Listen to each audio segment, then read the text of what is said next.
Welcome friends. आज हम solve कर रहे हैं जेईएन एग्ज़ाम जो 19 मई 2022 को हुआ था। और ये 19 मई का जो एग्ज़ाम था वो फर्स्ट शिफ्ट का पेपर है। इसमें जीके के 40 क्वेश्चंस थे जो हम सॉल्व करेंगे। पहला क्वेश्चन है हमारे सामने, चार चौमा का शिव मंदिर किस जिले में स्थित है? तो याद रखना है, पहला देखो ऑप्शन दे रखा है कोटा, फिर बूंदी, टोंक और झालावाड़। तो चार चौमा का शिव मंदिर है कोटा जिले में, पहले का ऑप्शन ए। अगला है हमारे पास क्वेश्चन नंबर 2, सीताराम लालस का क्षेत्र रहा है।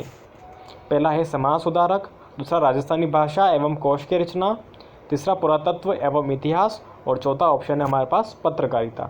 तो याद रखना है सीताराम लालस ये लेखक थे और इनका ग्रंथ है राजस्थानी भाषा एवं कोश रचना। ठीक है, बी ऑप्शन। अगला क्वेश्चन नंबर 3 है हमारे पास, निम्नलिखित में से कौन सा सुमेलित नहीं है? तांबा, लिलवानी, सीसा जस्ता, राजपुर दरीबा, लोह अयस्क, डाबला और मैंगनीज काला खूंटा। तो याद रखना है, देखो इसमें मैंगनीज काला खूंटा सही दे रखा है, लोह अयस्क डाबला सही है, सीसा जस्ता राजपुर दरीबा, लेकिन तांबा लिलवानी नहीं है। देखो याद रखना, लिलवानी से भी मैंगनीज ही निकलता है जो बांसवाड़ा में है। तो पहला ऑप्शन सही है अपना। अगला देखते हैं क्वेश्चन नंबर 4,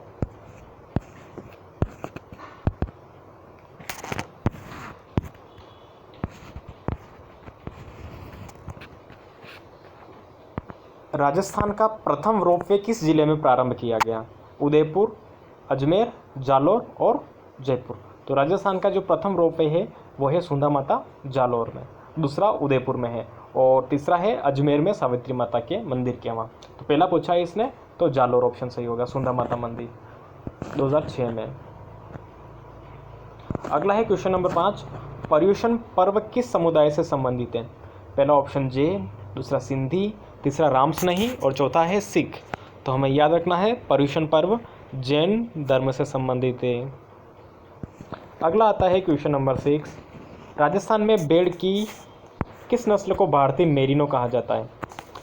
तो ऑप्शन मालपुरी, पुंगल, चोकला और मंगरा। तो भारतीय मेरिनो कहते हैं हम चोकला को। अगला है क्वेश्चन नंबर 7, कंदोरा आभूषण स्त्रियां शरीर के किस भाग में पहनती है? पहला है कमर, दूसरा है ललाट, तीसरा है हाथ और चौथा है कान। तो याद रखना कंदोरा पहनती है कमर में। अगला क्वेश्चन, मत्स्य जनपद का सर्वप्रथम उल्लेख किस में मिलता है? यानी वेद का नाम पूछा है, सामवेद, अर्थवेद, ऋग्वेद और यजुर्वेद। तो याद रखना है मत्स्य जनपद का जो सर्वप्रथम उल्लेख है वो मिलता है हमें ऋग्वेद में, सबसे प्राचीन वेद। अगला है क्वेश्चन नंबर 9 और क्या कहता है ये, निम्नलिखित में से कौन सी बावड़ी और उसे उसका स्थान को सुमेलित कर रखा है वो देखना है।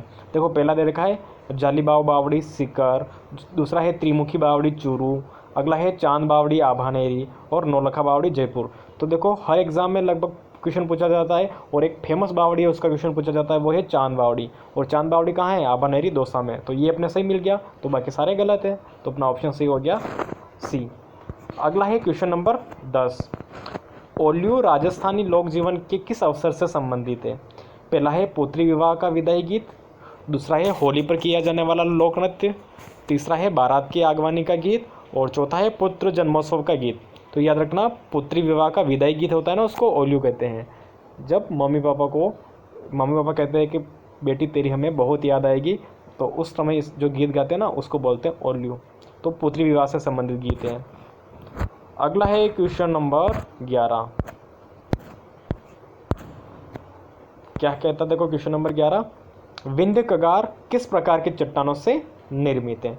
ग्रेनाइट, बालू का पत्थर, बेसाल्ट और क्वार्टजाइट। तो याद रखना है विंध्य कगार भूमि है बालू का पत्थर की। ठीक है। अगला है क्वेश्चन नंबर 12, राजस्थान का सर्वोच्च पठार कौन सा है? बोराट का पठार, मेसा का पठार, उड़िया का पठार या हाड़ौती। तो राजस्थान का सर्वोच्च पठार है उड़िया का पठार। ठीक है, माउंट आबू सिरोही में। अगला क्वेश्चन है, रमजोल किस प्रकार का लोकवाद्य यंत्र है?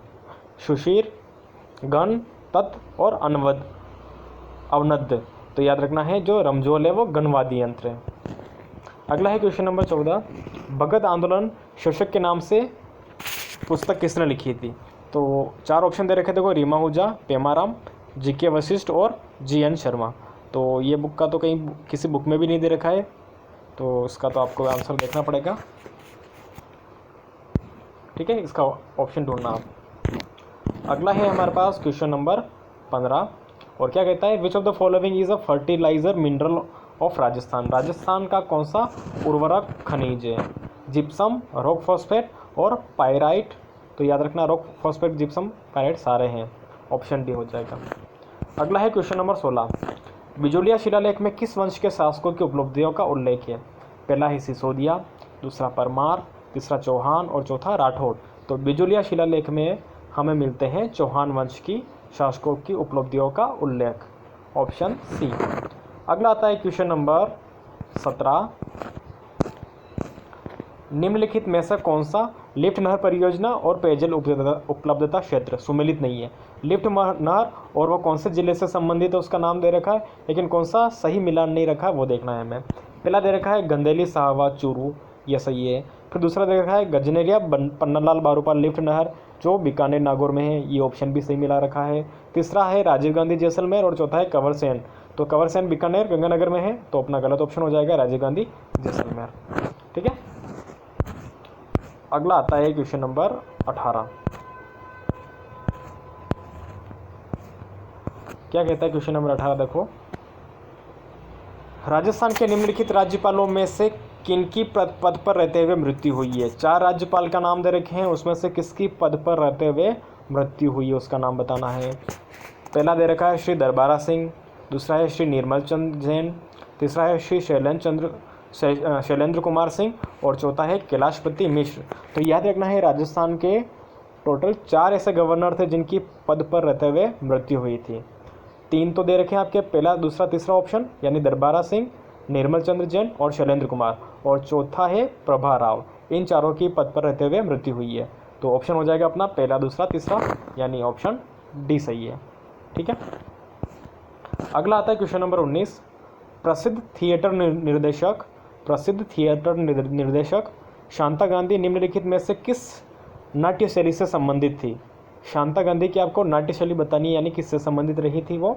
पहला है भवाई, दूसरा गवरी, तीसरा स्वांग और चौथा है रम्मत।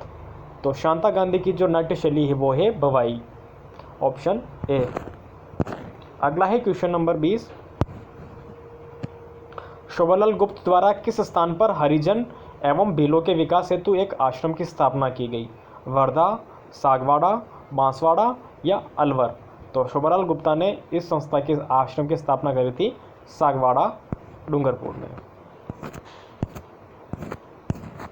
अगला है हमारे पास क्वेश्चन नंबर 21,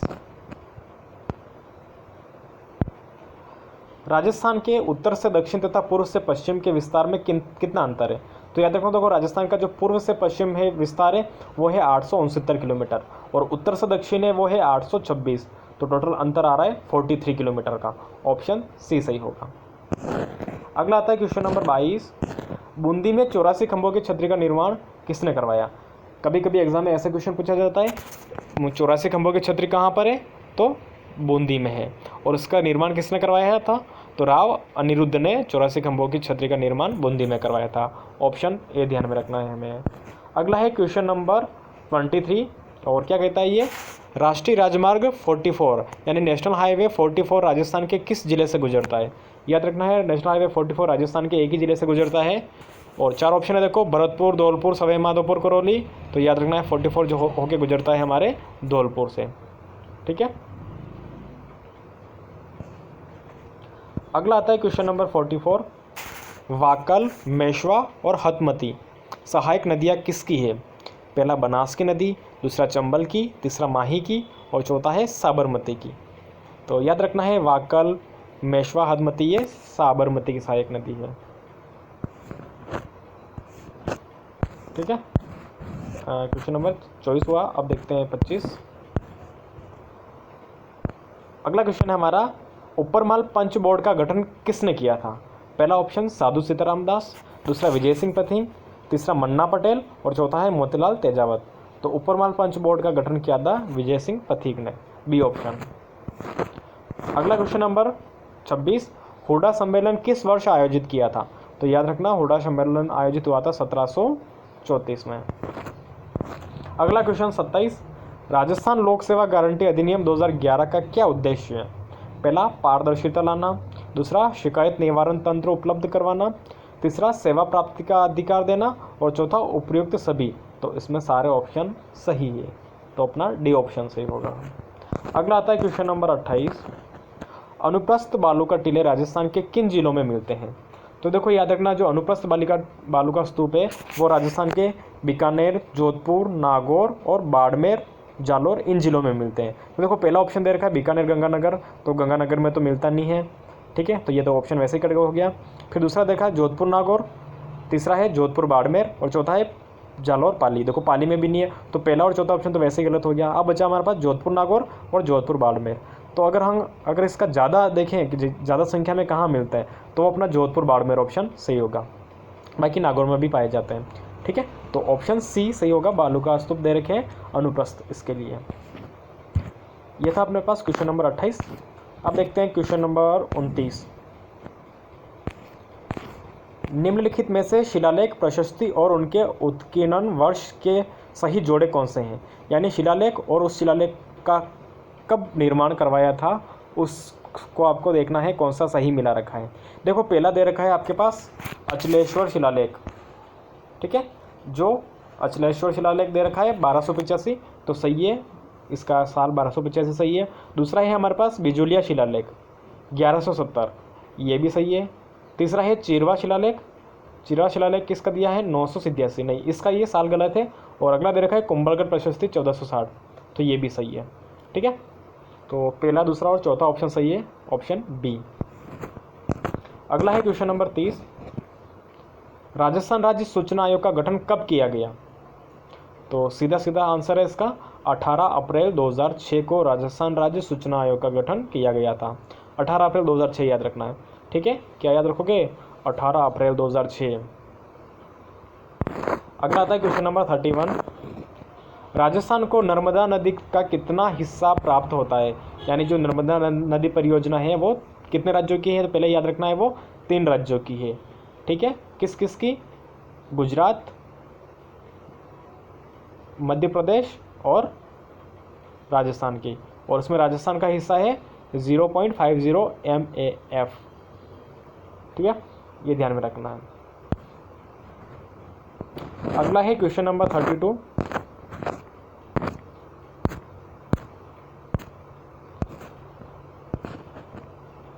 क्या कहता है 32, देखो, आयोग जिसने राज्यपालों के लिए 5 वर्ष के एक निश्चित कार्यकाल की संस्तुति की थी। यानी वो कौन सा आयोग था जिसने कहा था कि राज्यपालों का जो कार्यकाल है वो 5 वर्ष का होना चाहिए?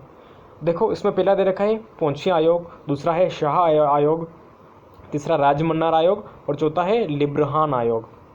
तो देखो जो लिब्रहान आयोग था वो जो बाबरी मस्जिद ढहाई थी उससे संबंधित आयोग था, तो इसका तो राज्यपाल से लेना देना कोई है नहीं। अगला आता है हमारे पास राजमन्नार आयोग, तो राजमन्नार आयोग केंद्र और तमिलनाडु से संबंधित था, तो इसका भी राज्यपालों से कोई लेना देना नहीं है। अगला आता है हमारे पास शाह आयोग, तो याद रखना शाह आयोग किससे संबंधित है? तो आपातकाल में जो पाबंदियां लगाई थी सरकार ने लोगों पर उससे संबंधित आयोग है।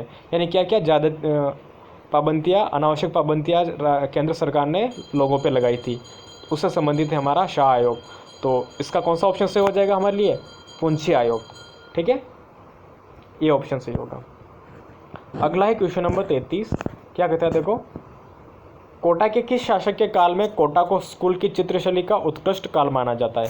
या ऐसा कह सकते हैं वो कौन सा शासक था जिसके काल को हम कोटा चित्रशैली का स्वर्ण काल कहते हैं? तो ये थे महाराव उम्मेद सिंह फर्स्ट, ठीक है। अगला है क्वेश्चन नंबर 34, जीवन भर दूल्हे के वेश में रहते हुए दादू के उपदेशों का बखान करने वाले संत कौन से थे? यानी ऐसे संत और जो किसके अनुयायी थे? दादू के थे, लेकिन वो आजीवन दूल्हे के वेश में रहते थे। पहला ऑप्शन रामपाल दास जी, दूसरा है सुंदर दास जी, तीसरा है रज्जब जी और चौथा है माधव दास जी। तो जीवन भर दूल्हे के वेश में रहने वाले संत थे रज्जब जी, जो दादू के उपदेशों का प्रचार प्रसार करते थे, ऑप्शन सी। अगला आता है क्वेश्चन नंबर 35 हमारे सामने, निम्नलिखित में से कौन सा संरक्षित क्षेत्र और जिला सुमेलित नहीं है वो आपको बताना है। ठीक है, पहला है देखो फुलवारी की नाल, राजसमंद दे रखा है, तो आपको पता है फुलवारी की नाल कहाँ पर है, उदयपुर में, राजसमंद में नहीं है, तो पहला ऑप्शन ऐसे ही हो गया हमारे। फिर दे रखा है केसरबाग धौलपुर, सही है। फिर है शेरगढ़ बारा, ये भी सही है। और बस्सी चित्तौड़, ये भी सही है। तो अपना सही ऑप्शन हो जाएगा फुलवारी की नाल। और कहाँ पर है फुलवारी की नाल, तो ये है उदयपुर में। ठीक है, तो ये था हमारा क्वेश्चन नंबर 35। अगला देखते हैं क्वेश्चन नंबर 36। रूपाजी एवं कृपाजी धाकड़ नामक दो किसान किस कृषक आंदोलन के दौरान शहीद हुए थे? पहला ऑप्शन बिजोलिया, दूसरा बेंगू, तीसरा बरड़ और चौथा है बीकानेर। तो रूपाजी कृपाजी का संबंध है बेंगू किसान आंदोलन चित्तौड़ से। अगला है क्वेश्चन नंबर 37। गोसुंडी शिलालेख किस भाषा में लिपिबद्ध है? पहला प्राकृत, दूसरा राजस्थानी, तीसरी संस्कृत और चौथा है अपभ्रंश। तो गोसुंडी शिलालेख है वो संस्कृत भाषा में लिपिबद्ध है। और कहाँ का है गोसुंडी? ये चित्तौड़ का है। अगला है क्वेश्चन नंबर 38।